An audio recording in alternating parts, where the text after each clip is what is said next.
think the recording has started. Yes, I think it has. Okay, all right, fine. Okay, so John, I give you the floor, please. Go ahead. All right. Good evening, everybody. Good evening, and welcome to today's edition of Soaring into the Future. I have with me two very, very important guests, amazing guests. I don't want to jump the gun, so I'll let them introduce themselves when the time comes. But I would just like to welcome you to today's session. And if you have any questions or any any comments, you can leave in the comment section and would tender to your question. So I'd like to talk to our speakers and reach out to our speakers to introduce themselves, and let's hear from them. So Mr. Ken, would you like to introduce yourself? You don't want us to do ladies first? Okay. Yeah, sure. Why Don't not? worry, I'm just joking. Let me introduce myself. Yeah. So good evening, everyone. My name is Ken, a graduate of Common University, obviously marketing, and I am a wedding and event photographer. I've been doing wedding and event photography for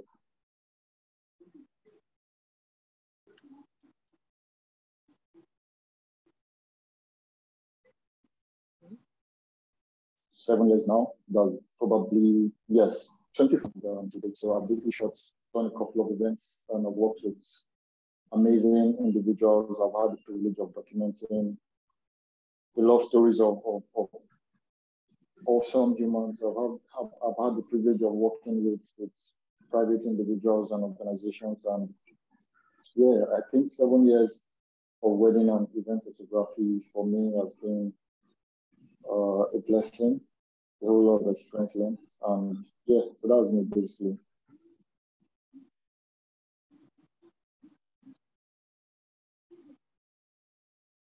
All right, thank you so much. Thank you. I'm sure we hear more from you as we progress in this session. So for our next speaker for today, her name is Mrs. Simi Glam Touch Makeovers. Please, would you like to introduce yourself? Hi, everyone. Good evening. My name is Simi Simi Erinoso now. So I'm a professional makeup artist, and I've been doing this since 2011. But I decided to start venture into it fully in 2015 because I worked for a few years with MTN Telecommunications. And of course, I'm a graduate of Common University second set. And over the years, I've been able to meet people. I've been able to develop my craft.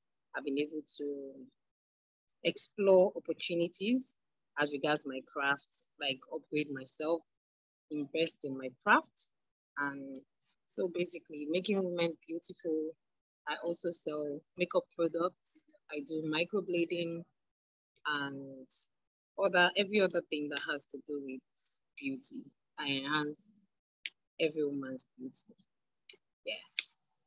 Thank you for having me. Nice. Thank you so much. So now we have heard from our two speakers, and I'm sure you can tell this session is going to be interesting from the introductions already. So let's get right into it. So we'll be asking a couple of questions.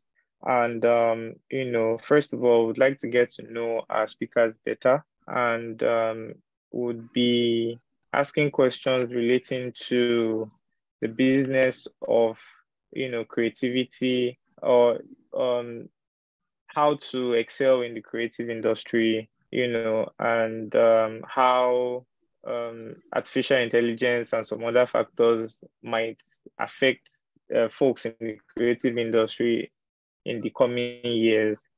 So for now, maybe I'll direct my questions to Glam Touch. And first of all, I would just like to ask, how would you describe makeup, what in all your years of experience and all that you've learned so far, what would you say makeup is to you? Okay, to me, basically, okay, like the art of makeup is actually for you to apply cosmetic on the skin. That's what it's about. Like apply lipstick, apply powder, apply foundation. But basically, to me, makeup is an art. It's an art, and it's like a creative kind of thing for me. But at the same time, I see it as something I use to enhance people's looks instead of altering it.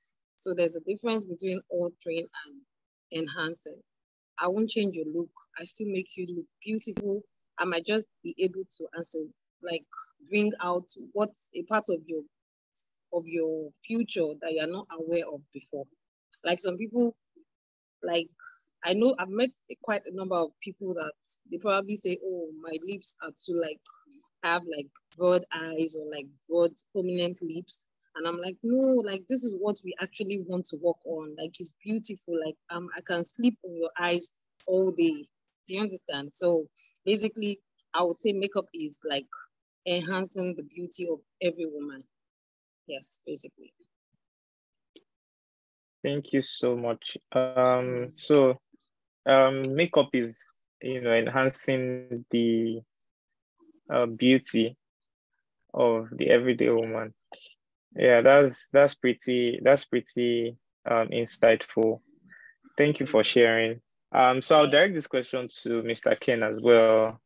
But of course, Mr. Ken is an experienced photographer with several years of experience. So it's been nice to also hear from him, as to what photography is to you. How would you describe photography? Okay, so for me, generally speaking, photography is an art of taking pictures. But if I am to be technical as to what photography is, I would say to me, photography is a science of preserving memories. It's a science of freezing time. It's a science of preserving memories for present reference and also for future reference. And to me, I believe every one of us, we are all photographers. So long you have a smartphone, you can take pictures with your smartphone, you can take pictures with, anything that has a lens, then you're a photographer. But the difference between you as a person and a professional photographer is the organized process of freezing images, the organized process of, should I say, producing images by, taking pictures, editing, and how you deliver, it to a client. Be you a wedding photographer, be you a portrait photographer, be you a food photographer. So photography for me, it's a way to express your creativity. It's a way to show the world how you see things, because we all look, but we see differently. So photography for me is a way of expressing your creativity using a camera lens. For some people, they take off some pictures with even smartphones. So yes, technically for me, photography is just a science of preserving memories, it's a science of freezing time for present reference or future reference. I think that's for me. Yes. Thank you for sharing. I'm sure anybody that is just hearing this for the first time, at least will be able to relate as to why photography gets us excited. Thank you, Mr. Ken. So we'll be moving on in today's session. And so my next question pretty much is more on the getting to know you aspect of things, right? So I'll still direct this to Mr. Ken, right? So do you think anyone should consider building a career in photography as of now, right? Photography is a saturated industry right now, and it's a lot of people are thinking, oh, should they, shouldn't they? Yeah. So what would you say to that? Do you think anyone should consider building a career in photography at the moment? I would say for now, yes. You could build photography, you could build a career in photography, but my advice would be not to jump into it right away. So, for example, let me give a background story about myself and how I found myself in photography. Technically, after school, because I studied marketing, and I had places I knew I would want to work in. For example, I did not want to work in a bank because definitely once you study marketing, then before the rise of tech and digital marketing per se, the readily available jobs were sales jobs, bank jobs, and the well-paying jobs then were bank jobs. And aside that, generally, we had bank jobs, we had consulting jobs. And I remember then the best paying bank jobs then for fresh graduates was about 90,000. And for consulting, the big fours, it ranges between 120 to 150 thereabout. And so I got a job with Junior then, and Junior just came into Nigeria. So I was with Junior, and along the line, I was already doing photography as a hobby. I was shooting for a church. But then I think one day it dawned on me that, photographers actually make money in terms of that. A photographer could make the salary of a banker. You could shoot a wedding then. The price of weddings went between, let's say, 200, 250 to 400-ish. That was as far back as 2012, 2013. This was when the inspiration was coming for me. So, and then I left Junior 3 years after to focus on photography. So why am I saying this? Then it was basically a thing of whereby you could get a job as a wedding photographer and you could actually make the salary of a banker your level then. Now, I would say, is it still the same thing? Yes, to an extent, but the only difference now is the economy is different from then. The economy of things. So if someone wants to venture into photography now, I would say don't just jump at it. You could start it as a side hustle. Definitely, there's money in photography depending on how you grow yourself. You could make a couple of thousands, you could make millions depending on how you grow yourself in the industry. So you could start off by having it as a side hustle. Photography, you could do photography during the weekends. You could still keep your main 9 to 5, Monday to Friday, if you're doing weddings or you're doing some weekend events. Then along the line, as you grow and as you expand your capacity and you feel like you want to go into it fully, then you could go into it fully. But jumping into it right away, I wouldn't advise anyone considering the situation of things. I think it's advisable you should have a support system, a financial support base or a support system before you could actually venture into photography. Having photography as a career, definitely I would advise anyone, if you feel you're creative enough, if you feel you have the passion to do it, and it's one thing for you to want to just do photography, it's one thing for you to do it because you love doing it or you have the passion to do it. Because at the end of the day, when all else fails, it's the passion that will keep you moving. Like now, the economy is basically not so favorable as it used to be, but one thing that will keep you going is that passion and hope to do more, that passion and hope that, you will get, your next job tomorrow, you get your next job next week, and that will keep you going. Compared to someone who just came into photography, you might be frustrated considering, everything that's happening, in the economy and all. So for me, I would say, yes, it's something you should pursue as a career. But however, you should look very well before you jump into it. All right. Thank you very, very much. So there you have it. I guess the consensus is that you can obviously find yourself in a photography career, but don't just jump into it. Test the waters. You can make it a side hustle, and then over time you can grow into it. So I'm directing this question to Glam Touch as well. So would you, you know, advise someone to consider a career in makeup at this time? At this time, yes. Okay, like, yes, I will. Because at the end of the day, the sky is big enough for all of us. But like Ken said, I would rather, if I'm close to you or you come to me and ask me directly, I'll just ask you, I'll ask you questions. Like, I'll ask you all what you said. Like, do you have passion for it? Do you want to do it because you just feel that you see makeup artists posting every other weekend or every other day because you don't know whether it's photo shoot they are doing. You just feel that people are posting, and you feel that there's money in the business. So I'll ask you some questions, and then I will tell you, and I will give you background information, or I'll just talk about my own experience, like what I've, what I've, how I became like Glam Touch. Like it wasn't like it was so easy the beginning, because I remember I wasn't employed, and then someone trained me for free in church, and then I got a job with MTN. So it was while I was working with MTN, I became serious with makeup.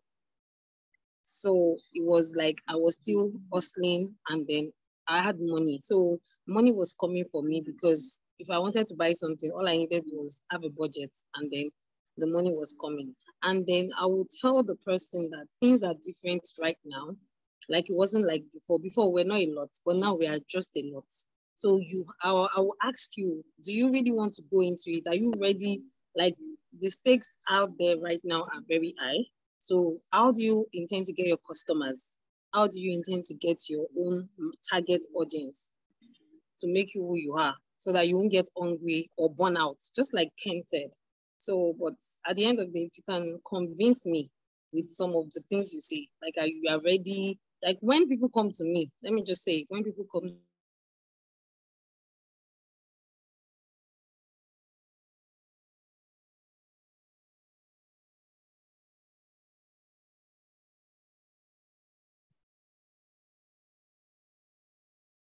Glam Touch? Can you hear me? Can you hear me? Oh, yes, you're back. You're back. I Okay, think I'm we so lost you for a sorry. bit. Yeah. All right. Yes. So I'll just ask you, I'll just tell you that this is what you can do. Like, just make sure that you have passion for it so that you don't burn out. Because when the stakes are down, that is what will keep you. So you just, yeah, just like Ken said, you just, yes, it's a lucrative business, very good. You make money if you have your clients, if you can put yourself out there, do the right things. Yes, I'll advise you to go into it. You can build a career into it, as long as you have like a why. Why do I want to go into it? Do I want to go into it because of money, because of I see people doing it, or I really want to be a professional makeup artist? So that's it basically. All right. Thank you so much. So I guess you heard it from her. That's experience talking, no? You guys, that's experience talking. All right. So we'll move on to the next question. Yeah, so now this is a get to know you session. All right. Let me start from Glam Touch. I think she was already hitting that spot.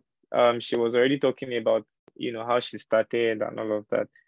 And so maybe you can just give us like a little more, into how you started, and maybe somebody can be inspired and learn a few things in that regard.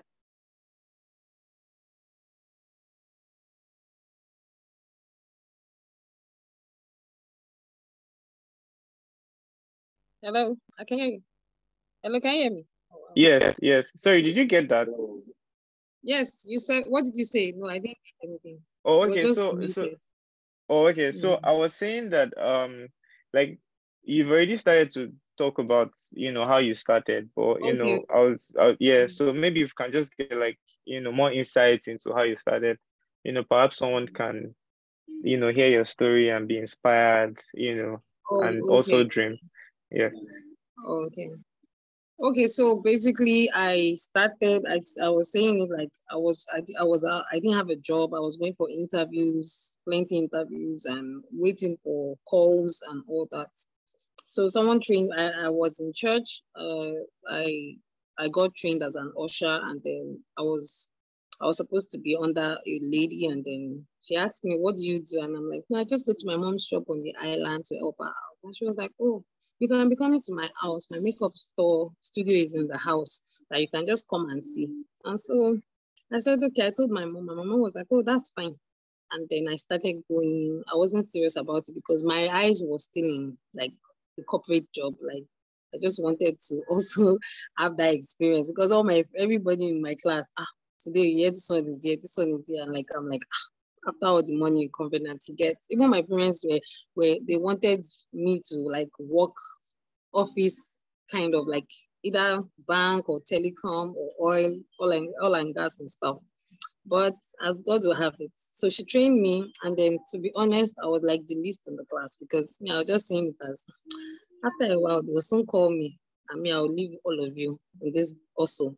But I got a job with MTN and all of a sudden I became very serious with makeup for some reason. Even at work, I started sending makeup to my colleagues. I started doing jobs in the office. Like when someone is getting my go to her, she can do it well. Her name is Glam. So Bella Niger was always posting me and she would be Africa. And so I was like already a superstar in the office. People already knew me like in the office, like, what are you doing here? You're already known. Everybody knows you. I'm like, no, I was just taking my time. But in 2015, I was always falling sick because I would go to work, I was stressed, I would still go and train people at the studio because people were coming for training. So I was doing everything, train, bridal job. Sometimes from bridal job, I would go to work at night, all those kind of things. So I just sat down one day and I was like, you know what? I weighed my options and I was like, no, I think I have to pick one. And then I saw that the job had to go because the makeup was definitely sometimes in a week, in a month, I might be doing like 6 bridal jobs and I have trainings and I have OAMB. So I was like, no. So I just left that one. I told my father was like, no, it's good for you to know something that is coming in every month and everything. But I traveled to see him as he was like, you have to be sure of what's coming in, like salary, you don't know. Like, no, don't go into business like that. He was a businessman. I don't know why he didn't want me to go into business. But he said, no, just stay. But when he discovered that this girl was really doing well, he just said, okay, give me his blessings. And then he started makeup on this one. And I've never regretted it for once.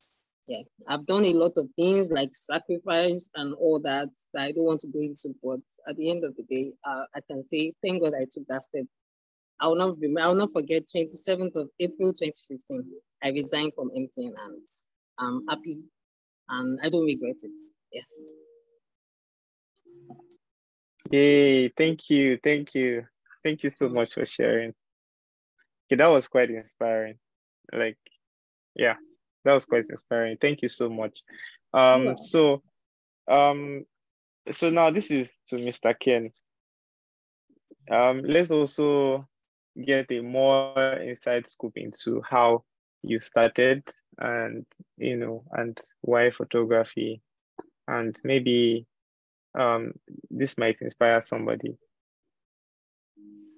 Okay, so for me, basically right from school, I always wanted to have a business of my own. I remember when I was writing my goals for my life, I said, okay, before I was 35, I wanted to own a business of my own.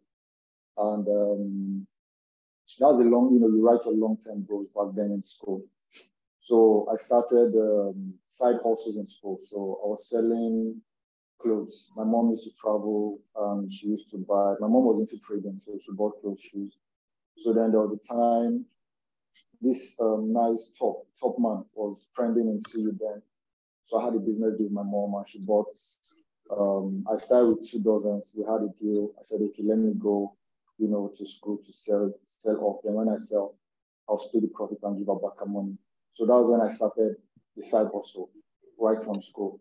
But that taught me a lesson because at the end of the day, the first day I bought it, that same night, almost a dozen went, because I was already telling my guys, my whole boys. I know boys are pairing. They always want to look good when they want to go for pairing in the night. So I sold out basically on paper. I sold out about a dozen that night it arrived. But cash at hand, I didn't really find the cash per se. I had to be pushing people to pay me the money. It was word of mouth. They used to pay you. You know, some people will be smelling nice, passing me, saying hi, but they're owing me. You know, it was irritating at that point.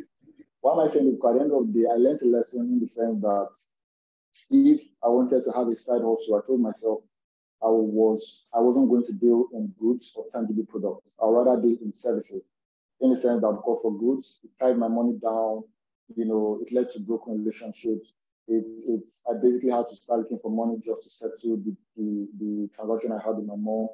Aside that, you know, I even had same transaction with my cousin who was in under public school. The same story with debt here and there. So I said, okay, I think maybe if I want to do a side hustle, I don't think I want to involve in goods. I'd rather involve myself in a service. But then I didn't know what service I was going to do. I still continued though, despite of business, you lose some, you win some. I went into selling slippers with a known brand who was in Bangkok, but now he's much bigger. He even has a branch in Dubai. So during the holiday, I'll get stuff from him in Abeokuta. I did sales. NYC, I did the same thing up until because I was in marketing, so sales was already part of my DNA then. I got a job with Junior, and along the line, I knew what I was getting myself into. I know that sales, it's target based, but I knew that I was not going to live my life forever meeting targets. So, and I still needed a side hustle, but based, you know, in service. So I volunteered for a church after school, and there was a need for photography, a need for a photographer. And I've always, right from school, I had this my mom's small Coolpix camera I took to school then, digital camera. So it occurred to me that I can actually volunteer to do this. So I volunteered for the church. And then I didn't know what I was doing. I just know I knew how to take pictures. So during the week, I'll watch YouTube videos, you know, learn the ropes. Sunday, I'll use the congregation to just experiment whatever I've learned. And that's how I started. So there was a choir member who, you know, also had a camera. So he was in between. Some days he takes pictures, some days he sings in choir. So the days he's not taking pictures, I'll take the picture. I'll shoot in auto, you know, post on social media. So it became a thing for me. Then one day I said, I can make money off this. So I started advertising myself to family and friends. I take pictures of, you know, just by the side. I was still working in Junior. So whenever I had a side a paid gig, then people pay maybe 3K, 5K, I'll come do birthdays. I'll rent the camera from this guy for like 1.5 with split profit. So when this guy noticed I was coming frequently to rent the camera, I started increasing his price. Then after a while, I stopped because I was not even making profit at this point. It was more or less like doing free jobs.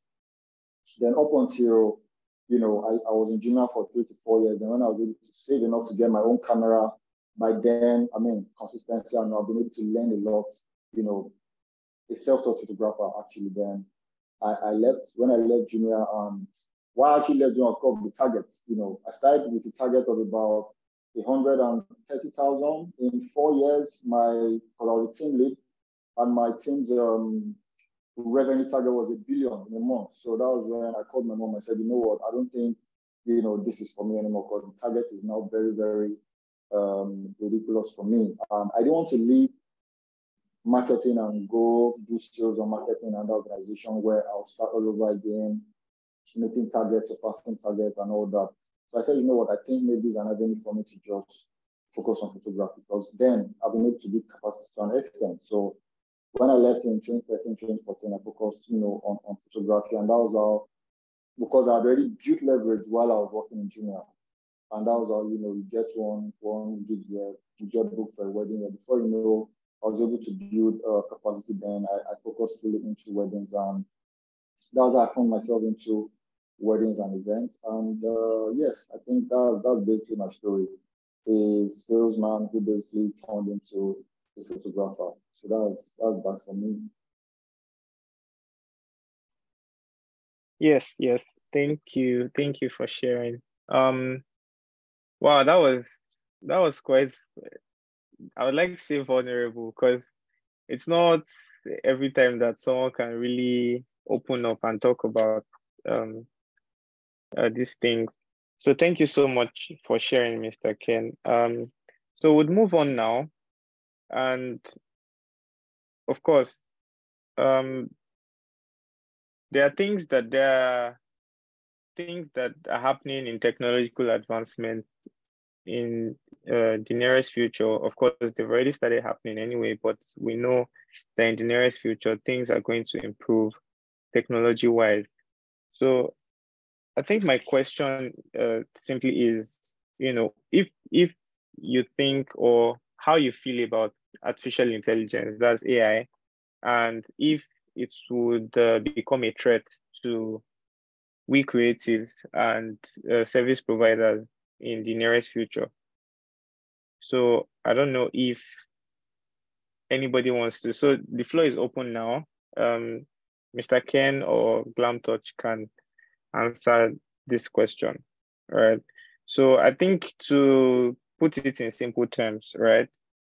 So what do you think the future of your industry, of your craft, will look like in, say, 3 to 5 years, considering the technological advancements in artificial intelligence? Can I go, or ladies first? Yes, sure, you can go. Okay.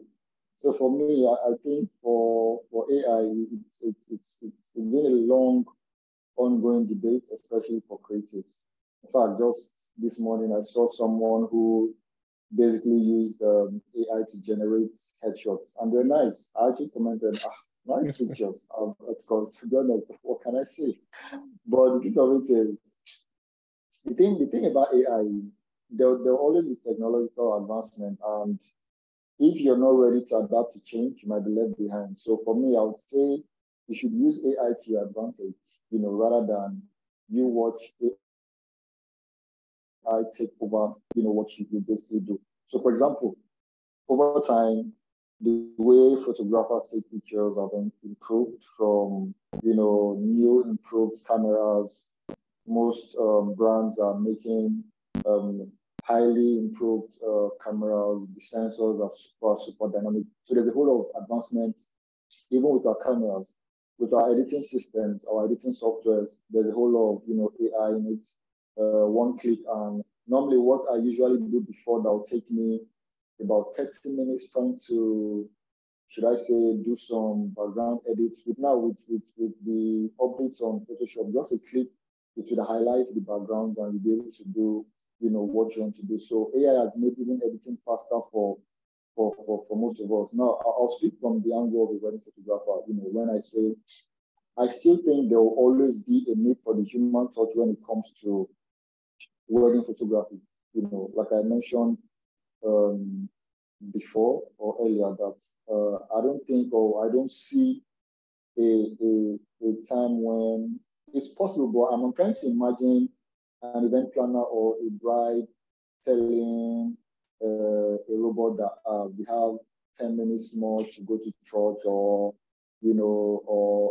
I'm trying to imagine an AI robot involved in wedding morning rush. It's going to look weird in the sense that there'll always be a need for human touch when it comes to wedding photography. Yes, for picture editing, AI will be there. So at the end of the day, it's you as a creative using that to your advantage. So in the sense that as technology is evolving, also learn the ropes and evolve with it, then find a way to blend that technology to your own business. Because at the end of the day, if you just sit down there and watch, obviously AI would basically take over some of this creative space, like the headshot I mentioned. However, for wedding, I'm trying to imagine how that will play into wedding. But at the end of that, I still think, even in headshot, I still feel there's a need for that human, connect. There's a need for that human touch. But irrespective of that, a creative could also use that AI advantage, take the pictures, and if you want to use AI to generate or edit, your raw files, why not? It's your own advantage. So it depends on how we blend the use of AI to advance our work. So I believe if you, like someone would say, if you snooze, you lose. So you just need to blend AI to your work, because trust me, change is inevitable. So I think that's that for me. Yeah, thank you. Yeah, so that makes a lot of sense. That makes a lot of sense. And as a photographer myself,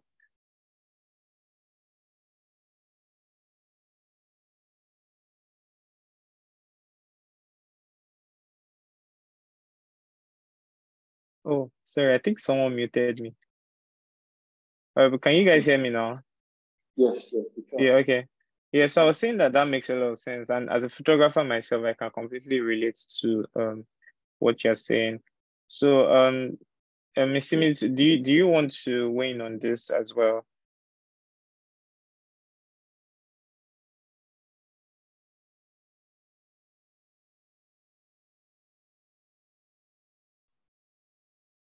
Glam touch.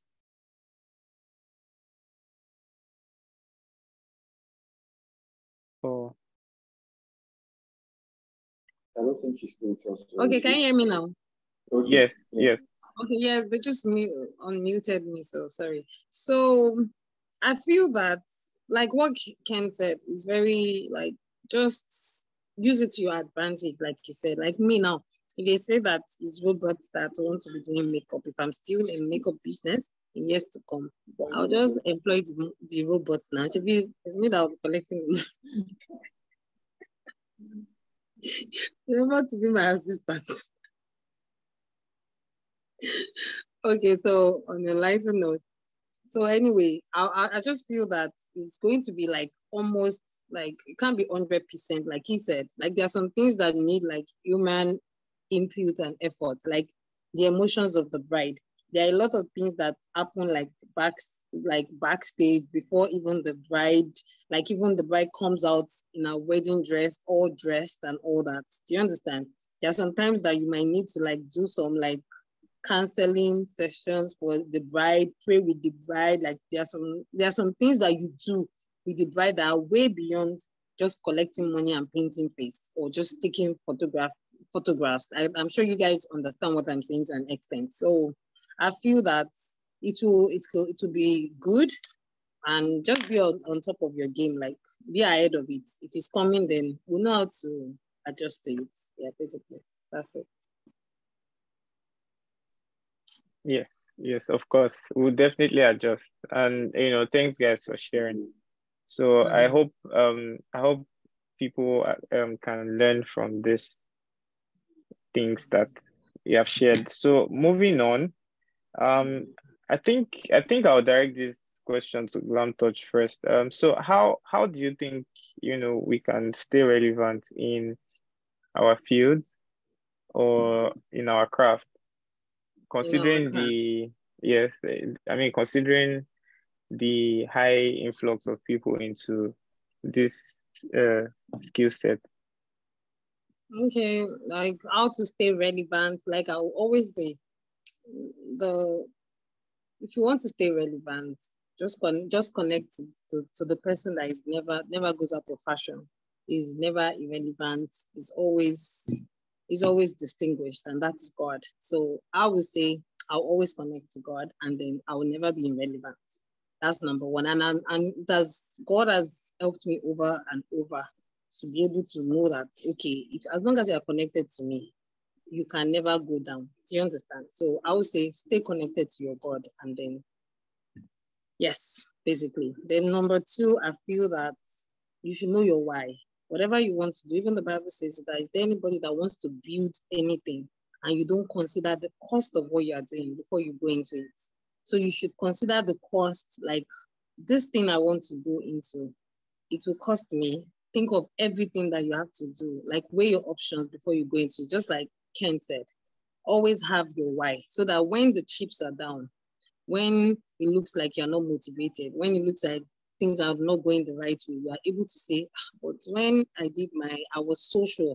That's why you see some people, they are already like, it's almost like they are going down, like they are off course, but they are still consistent. They're like, no, I know what I saw. You know that word, I know what I saw. This is what I saw. When I see, this is not what I saw. When I see what I saw, I will know that this is what I saw. I hope you know his papa that used to say that when we were in school. So, so you at some point, it might look like things are not going right or things are going the other way. But because you know your why, you know why you are into something, then it keeps you going. It keeps you, in spite of all the distractions around you, basically. Then invest in your relationship with your clients. Invest, it is very important. I tell people that, like, they will always tell us, your skill will get you to the top, but your attitude will keep you there. So always know that it doesn't matter how many people you have now, people can move. And they can move based on, if someone changes the price with 10K, they can just move. But I have people that have developed relationship with that. Even if I increase my price today, they will still say, I have no other way to go. It's not like they don't have other people, but because of relationship. So try and invest in people, invest in your craft.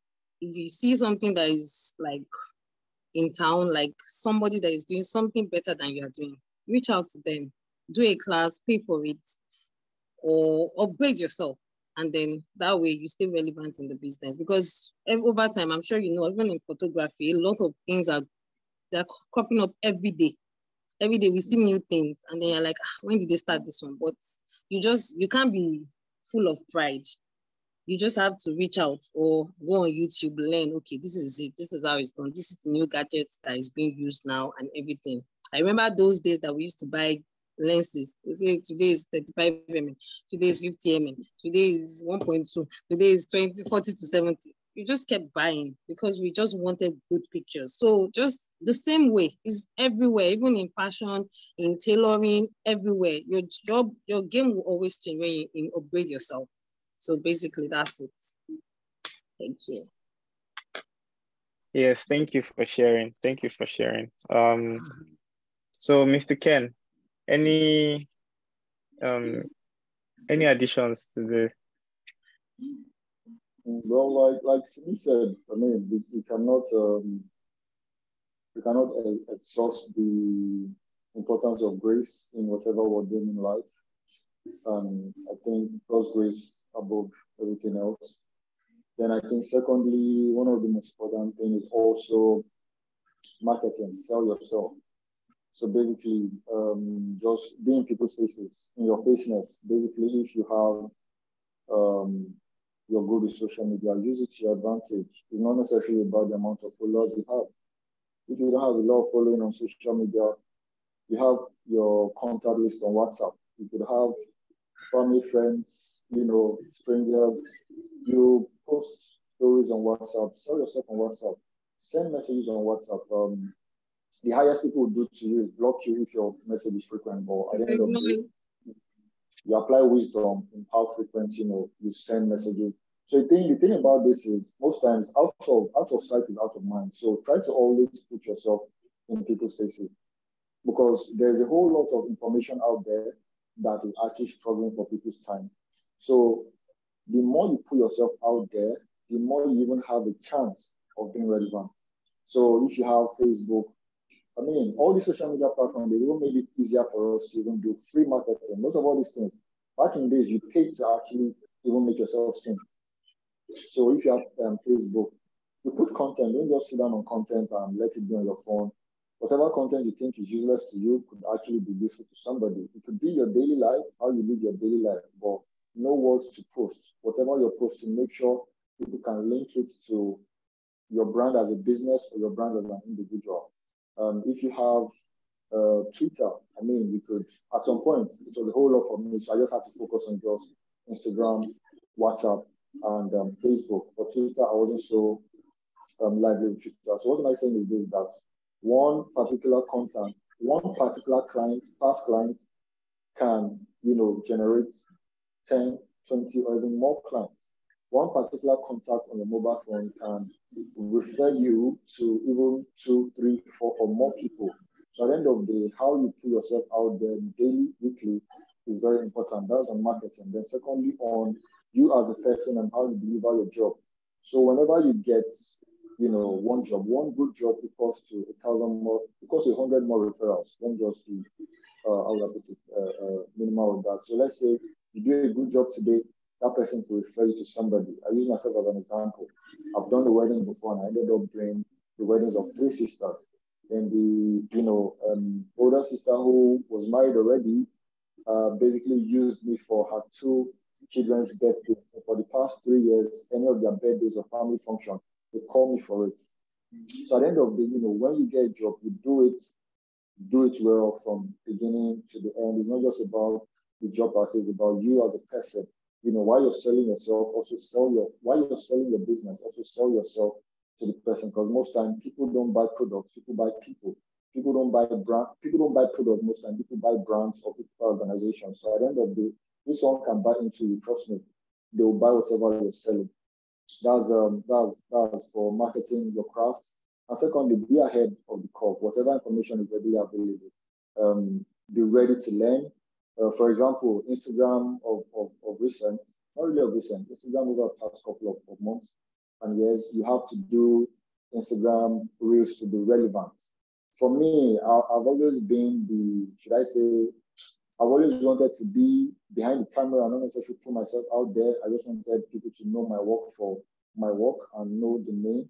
But with Instagram Reel, I had to find a way to just do something, incorporating my work into, Instagram Reels. At the end of the whatever, because give or take, these are avenues for businesses. Instagram is one of the highest lead generation for most creatives. So at the end of the day, you just have to be relevant with the shift. You just have to be relevant with, any advancement of technology and just, above all, just put yourself out there. If there are camera equipment you need to upgrade, if you have the funds, you upgrade to help your work. And then just put yourself out there, be in people's faces, daily, weekly, anyhow you could do it. Have a loyal, should I say, like I said, most times it's not even all about your following. If you have a following, try to still maintain a loyal community. It could be a mailing list. I maintain a mailing list. I send at least maybe in 2 months, I can send a mailing list, just update on Kentucker. Sometimes it could be 3 months. My Instagram story, for example, is a way I maintain a loyal community. So, like if I post a story now, I could guess the top 5 people, top 10 people that will view my story or comment. So at the end of the day,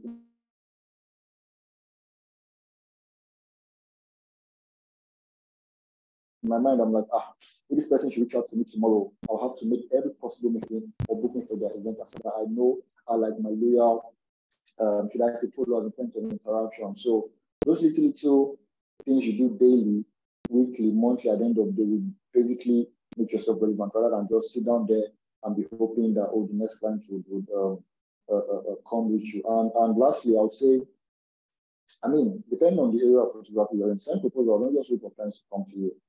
Before now, pre-COVID, I would always wait for corporate clients to come with me, buy referrals and co. But after COVID, I made conscious efforts. I sent proposals. I schedule meetings with schools, pitching Kentucker photography on how we could help them. Is it headshots, organization, is it branding? So aside wedding, I had to diversify across other niche of photography just to still make sure that yes, the income still flows irrespective of whether it's coming from wedding or when it comes from other avenues or not. So it's just finding ways to make sure that you're still relevant and your business is still afloat and moving. And and above all, just God's grace will basically crown every of our efforts. So I think that was that for me. Wow, thank you so much. I hope everyone is learning because I've picked a lot from our 2 speakers from today. So maybe just to summarize some of the points in staying relevant, of course, you have to go to God because God is ever relevant. So if you're in tune with God, then you would get inspiration from him. Then of course, be humble. Nobody's an island. Work on your customer service, build relationships, invest in marketing, maintain a community. So maybe by a consistent mailing list, then put your best foot forward and be known for something. So this is just, a brief summary of what has just been shared. And I've learned a whole lot. So thank you so much to our 2 speakers. So I think before you go, sorry, I know we've taken your time. So, but before you go, if you can just leave us with some final notes on everything that we have shared so far. And so maybe we'll start with Glam Touch.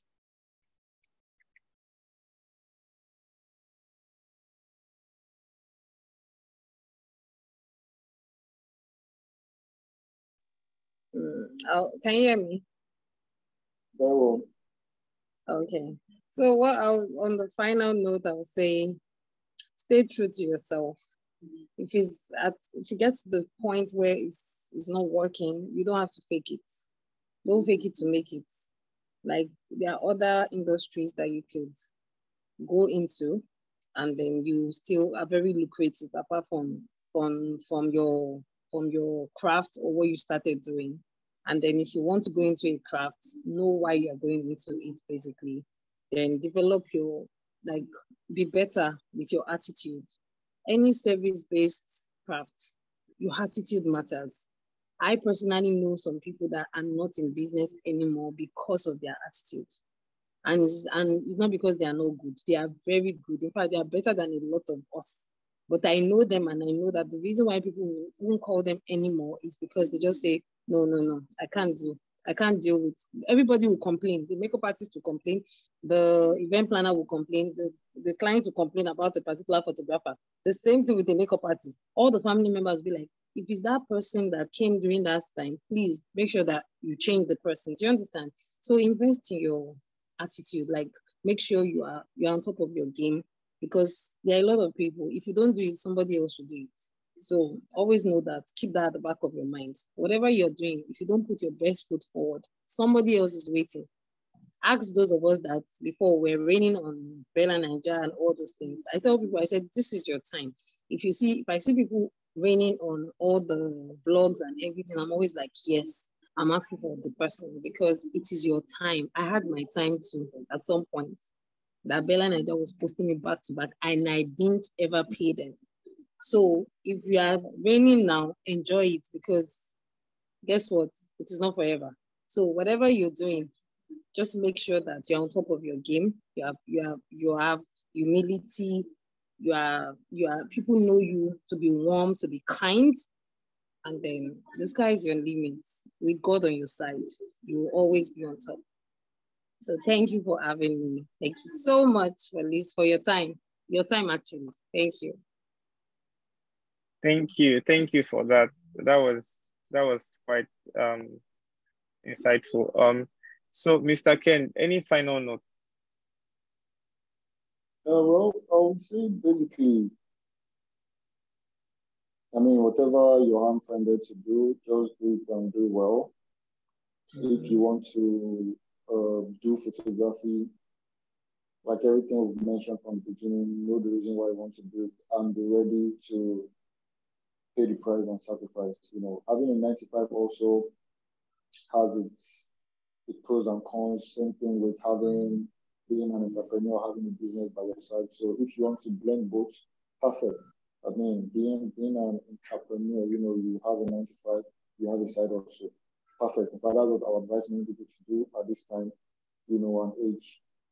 And so, yes, I'll just say be the best version of you, irrespective of wherever you find yourself, wherever whatever industry you decide to move, as a side also, as a main also, make sure you try every possible means to grow wherever you're planted, and just make sure you're known for something, be it your brand or be it you as a person. And yeah, just have a very strong positive mental attitude. Because trust me, there are times whereby as an entrepreneur, things will break you, situations around will basically, break you. But what will make you still have that hope that, something better is coming tomorrow is basically that your mental capacity. No man is a robot. You have blood flowing through our veins. There are times where, in fact, there are times you might even want to quit as an entrepreneur, because being an entrepreneur, especially in Nigeria, is not easy. That's what it is, irrespective of, even me that I'm not even paying salary. I can even imagine those that pay people's salary in this economy. I can imagine what they are going through. So at the end of the day, just have a very strong mental, positive mentality in everything you do. And oh God, grace should always abound. And I believe there's always a better tomorrow, irrespective of whatever is happening around. So yeah, that was just my last words. Thanks for your time. Thanks for having me. And yes, anyone that wants to take photography aside also go for it, but understand the whys and be prepared to pay the price. Thank you. Yes, thank you so much. That was quite profound. So I think we have come to the end of this session. Yes, we have. So thank you so much. Thank you to, of course, we cannot end this without thanking the CEU alumni and I mean, for giving us the opportunity to have this session, and also for recognizing us in the creative industry. So thank you so much. Thank you for all that you're doing. We see you guys and we appreciate you. Thank you so much. And of course, thanks to our two speakers for today for giving us so much insight and so much wisdom. I mean, people would literally pay for things like this. And of course, we're getting it for free. So thank you so much to our speakers. Thank you for sharing knowledge. Thank you for being vulnerable and exerting yourself. We appreciate you. And thanks to everybody that is watching this and would be watching this in the future. You guys, you know, are the best. So thank you. See you next time. Thank you for your time. Thanks for having us. Thank you for having us. Thank you so much for remembering us. Alumni. Thank you. Yes. Bye, guys. All right, bye. Bye. Thank you. See you. Don't go anywhere.